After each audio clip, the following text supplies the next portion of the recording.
Hi dear students, let's see this question that was asked in JEE Advanced Paper 1 Physics 2020. This was a numeric type question and it was based upon the concept of organ pipes and Doppler's effect.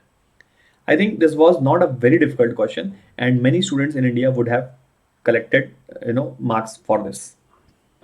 इस question में क्या हो रहा है कि एक organ pipe है जिसके ओपन एंड पे हमने एक ट्यूनिंग फॉर्क को रखा हुआ है, राइट। अब क्वेश्चन में एक्सप्लिसिटली ये मेंशन नहीं है कि ये दोनों साइड पे ओपन है या एक साइड पे ओपन है, बट ओपन एंड पे हमने ट्यूनिंग फॉर्क को रखा है।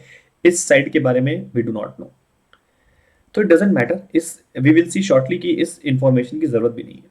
अगर ये क्लोज ऑर्गन पाइप है तो फिर frequency n minus half upon 12 into velocity of sound हो जाएगी, और अगर ये ओपन ऑर्गन पाइप है तो frequency n by 12 into velocity of sound हो जाएगी।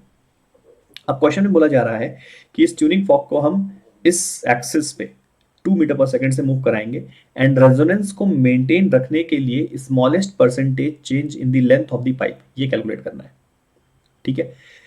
अब यू नीड टू अंडरस्टैंड कि अगर मैं जैसे एरर्स का जो लॉजिक होता है कि अगर मैं यहाँ पे एल को चेंज करूंगा तो एफ भी चेंज होगा, तो दोनों ही फंक्शन से अगर मैं D F percentage change in frequency देखूं तो बेसिकली यू कैन सी कि वो minus D L by L ही आ रहा है, मतलब क्योंकि एन तो कैंसिल ही हो जाएगा। अब इसमें एक बात कोई ये भी पूछ सकता है कि स्मॉलेस्ट वर्ड यहाँ पे क्यों लिखा हुआ है, इसका क्या मतलब है। वो इसलिए लिखा है क्योंकि हम एन को कांस्टेंट मान रहे हैं। यू इसको अपन नेक्स्ट स्लाइड पे समझते हैं। जैसे फॉर एग्जांपल फ्रीक्वेंसी की वैल्यू मान लिया, अभी जैसे अपन मान लेते हैं कि ये ओपन ऑर्गन पाइप था तो फ्रीक्वेंसी इस टाइप की हो जाएगी। अब अगर हमें रेजोनेंस को मेंटेन रखना है, ठीक है, तो जैसे ये जो फ्रीक्वेंसी एफ होगी इसमें जो चेंज आएगा वो डॉपलर्स इफेक्ट की वजह से आएगा, एज वी विल शॉर्टली सी कि जब इस ट्यूनिंग फॉर्क को मूव कराएंगे तो उस ट्यूनिंग फॉर्क के मूवमेंट की वजह से जो एपरेंट फ्रीक्वेंसी होगी वो चेंज होगी। तो लेटस से पहले फ्रीक्वेंसी 100 थी और अब ये चेंज होकर 99 हो गई। तो क्वेश्चन में पूछा गया है कि इस एल को कितना चेंज करें ताकि वापस रेजोनेंस मेंटेन हो जाए। Now you need to think, हमें एल में स्मॉलेस्ट परसेंटेज चेंज निकालना है। अगर हम एन को भी चेंज करेंगे तो ऐसा हो सकता है ना कि हम एन को भी, जैसे एन की वैल्यू 4 से अगर हम 5 कर दें तो एल में भी करस्पॉन्डिंग चेंज क्रिएट करके हम इसकी वैल्यू 99 कर सकते हैं फ्रीक्वेंसी की value.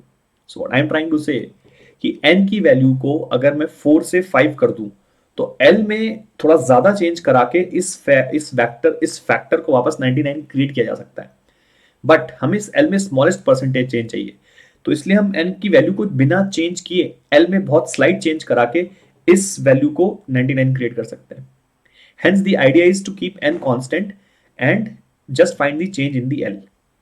So I hope you understand what is the reason for being for asking smallest percentage change. Let's go back. तो यहाँ पे जो डी एफ बाई एफ है वो वैल्यू आ रही है minus D L by L, right. अब यहाँ पे अपन देखते हैं कि जो डॉपलर्स इफेक्ट की वजह से फ्रीक्वेंसी में चेंज आएगा, तो जैसे ओरिजिनल फ्रीक्वेंसी अगर एफ थी, या बोल सकते हैं कि एक्चुअल फ्रीक्वेंसी सोर्स की एफ है, तो जो एफ एपरेंट है, एफ एपरेंट को मैं actual frequency plus change in frequency लिख सकता हूँ, राइट। ये एपरेंट फ्रीक्वेंसी है, so this will be is equals to velocity of the sound which is what 320 divide by 320 plus minus 2। Plus minus क्यों लिखा, because again ये बात भी अननोन है कि ये इस लेफ्ट साइड पे जाएगा या राइट साइड पे जाएगा। अगर ये लेफ्ट साइड पे जाएगा तो नीचे +2 आएगा, अगर ट्यूनिंग फॉर्क राइट साइड पे जाएगी तो नीचे -2 आएगा, मल्टीप्लाइड बाई फ्रीक्वेंसी, करेक्ट।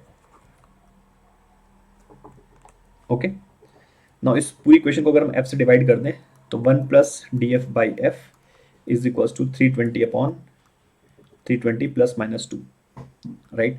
अब ये फेयरली सिंपल सी बात है।